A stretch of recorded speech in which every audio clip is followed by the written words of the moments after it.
त्र्यंबके गौरी नारायणी नमोस्तुते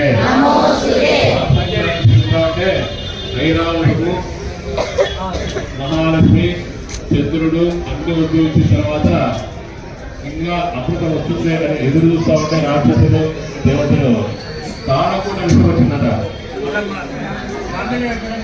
ఆ కాలకూట విషయాన్ని చూసే వరకు ఐరావతం నేను తీసుకుంటా అని ఇంద్రుడు అన్నాడు. కల్పవృక్షాన్ని నేను తీసుకుంటా అన్నాడు. ఒవ్వోడు తీసుకుంటా అంటే ఈ విషయాన్ని తీసుకునేదానికి మాత్రం ముందుకు ఎవరు రాలేదట. కొద్దిసేపు ఉంటే ఆ విషము ప్రపంచాన్నంతా దహించి వేస్తుందట. ఆ సమయంలో ఎవరు పోకుండా అందరూ ఎన్నుకుంటే పరమశివుడు నేను తీసుకుంటాను అనిపినానంట. పక్కన ఉండే పార్వతీదేవి చూస్తే స్వామి స్వీకరించండి అనిందట. ఎవరైనా కానీ భర్తను ఇలాంటి కష్టమైన పనికి ప్రేరేపణ చేస్తారంటే చేయరు. ఎందుకంటే